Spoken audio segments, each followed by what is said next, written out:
Merci, Frère Clément-Marie. On a vu la sainteté dépassement, la sainteté commandement. Donc voilà, la sainteté, comment faire il faut imiter Jésus. Hein. Donc notre modèle, c'est lui qui l'a dit. Moi, je suis le chemin, la vérité, la vie. Bon, est-ce possible? Oui, Frère Xavier vous l'a dit, nous venons de le dire. Et pourtant, le chemin peut ne pas nous paraître si facile. Alors, ça tombe bien, en cette année où nous fêtons le centenaire des apparitions de Fatima, il est bon du coup de réécouter ce que Notre-Dame nous dit de la part de son fils. C'était donc il y a à peu près 100 ans, le 13 juin 1917. Voilà ce qu'elle disait. « Dieu veut établir dans le monde la dévotion à mon cœur immaculé. À qui embrassera cette dévotion, je promets le salut. Ces âmes seront chéries de Dieu, comme des fleurs placées par moi pour orner son trône. » Alors pourquoi cette dévotion au cœur immaculé de Marie? Quel est son but? C'est vrai, on peut se dire quel est le lien. Saint Louis-Marie Grignon de Montfort l'avait compris déjà 200 ans avant. Voilà ce qu'il disait. « Quand Marie a jeté ses racines dans une âme, elle y produit des merveilles de grâce qu'elle seule peut produire, parce qu'elle est seule, la Vierge féconde qui n'a jamais eu ni n'aura jamais sa semblable en pureté et en fécondité. Marie a produit avec le Saint-Esprit la plus grande chose qui ait été et sera jamais, qui est un Dieu homme. Et elle produira conséquemment les plus grandes choses qui seront dans les derniers temps. Et c'est là que ça devient intéressant pour nous.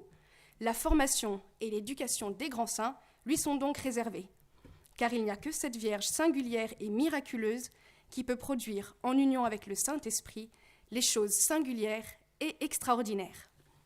Voilà, donc vous l'avez bien compris, si nous voulons devenir de grands saints, il est bon de passer par la Vierge Marie.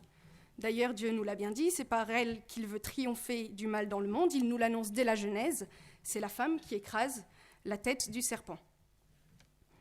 Et on sait aussi du coup que par le triomphe de son cœur immaculé, viendra le renouveau dans l'Église, dans le monde, qui sont bien secoués en ce moment par la tempête.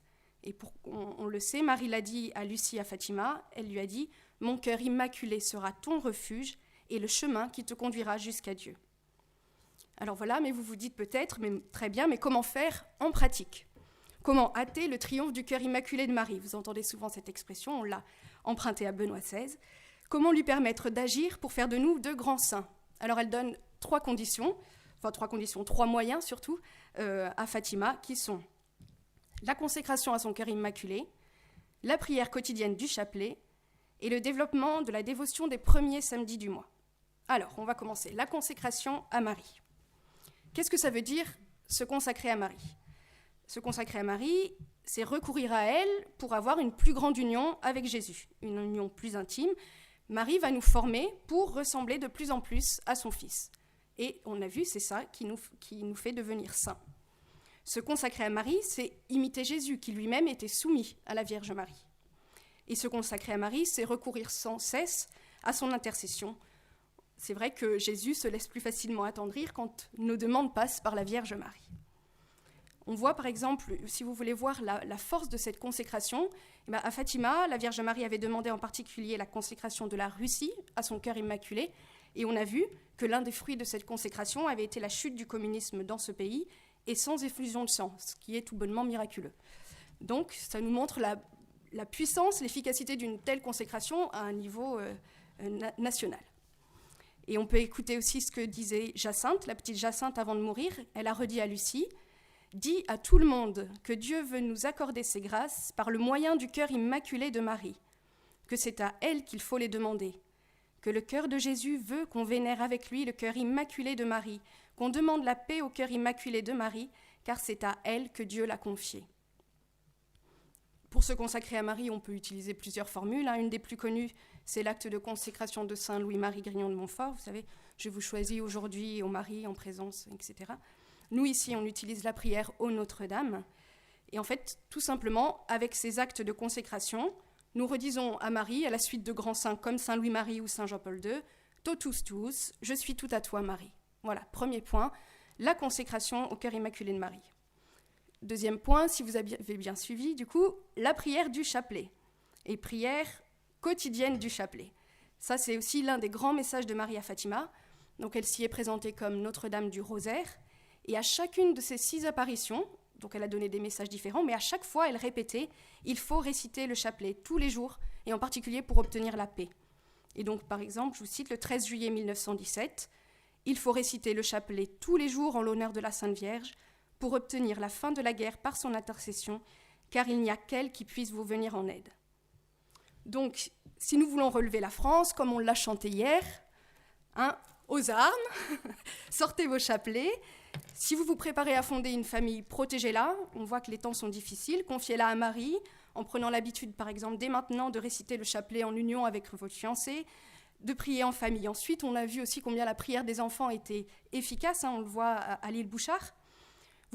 Si vous pensez à la vocation sacerdotale ou consacrée, protégez votre oui, parce qu'il y en a un qui ne le veut pas.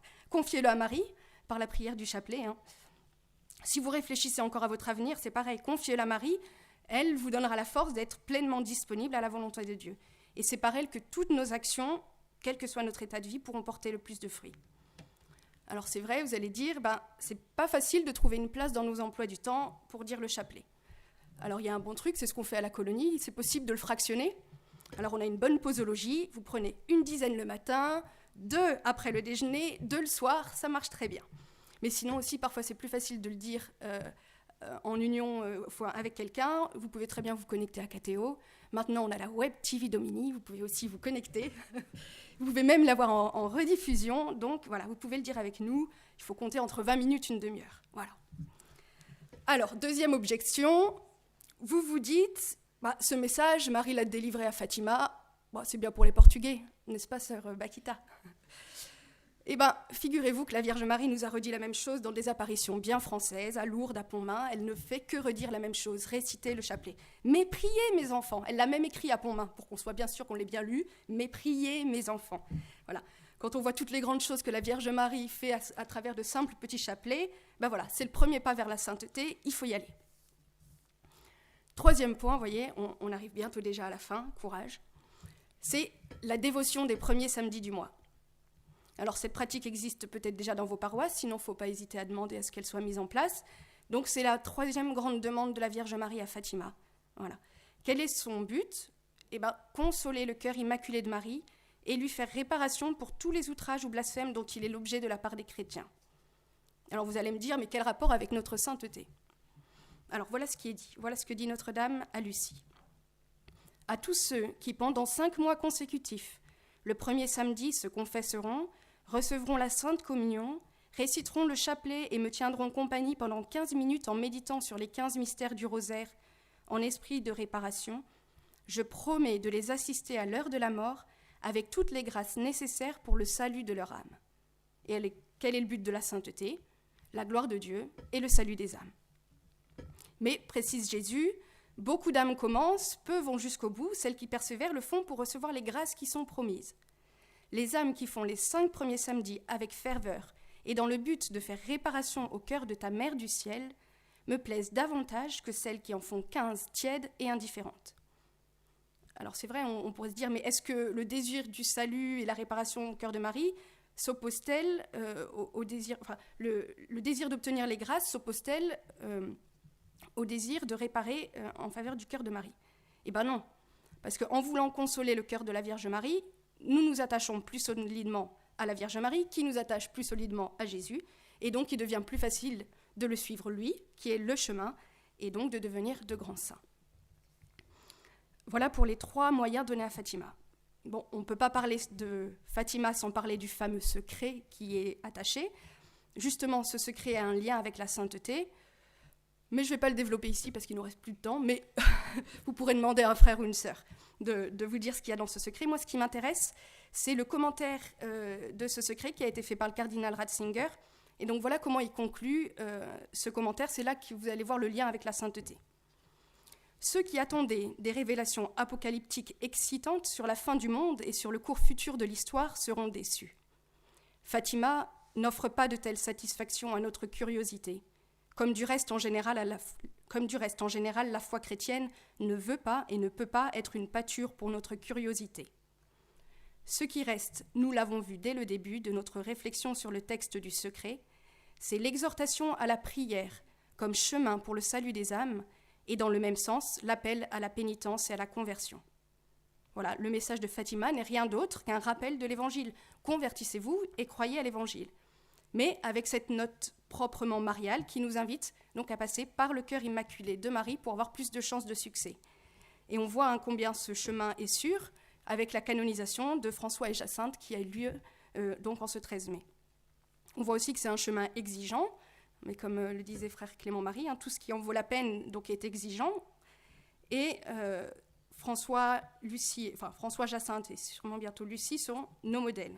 On voit combien ils ont été généreux pour offrir des sacrifices et répondre à l'appel de la Sainte Vierge, qui est finalement un appel à participer à l'œuvre de la rédemption.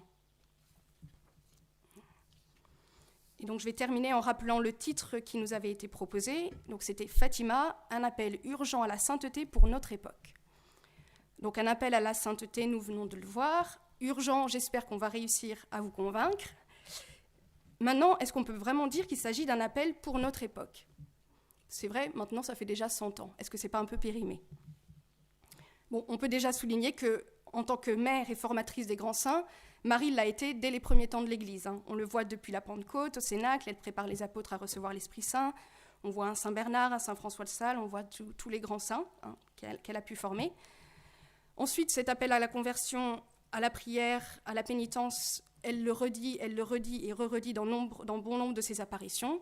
Donc c'est un message très actuel, elle ne cesse de nous le redire. Et enfin, pour souligner davantage combien ce message de Fatima est actuel, elle a suscité à travers Don Gobi, dont on vous a déjà un petit peu parlé hier, son mouvement sacerdotal marial, et qui est né précisément à Fatima, et qui a comme but principal d'apprendre à vivre la consécration au cœur immaculé de Marie. Et donc Marie a confié de nombreux messages à Don Gobi, qui prolongent finalement le message de Fatima. Et dans l'un d'eux, donc du 8 juin 1991, on retrouve comme l'écho de l'appel que Marie avait déjà lancé à la Salette à travers Mélanie. Et donc c'est par cet appel de la Vierge Marie que je vais conclure. C'est cet appel que la Vierge Marie vous lance. J'adresse un pressant appel à la terre. J'appelle les vrais disciples du Dieu vivant et régnant dans les cieux. J'appelle les vrais imitateurs du Christ fait homme, le seul et vrai sauveur des hommes. J'appelle mes enfants, mes vrais dévots, ceux qui se sont donnés à moi pour que je les conduise à mon divin Fils, ceux que je porte pour ainsi dire dans mes bras, ceux qui ont vécu de mon esprit.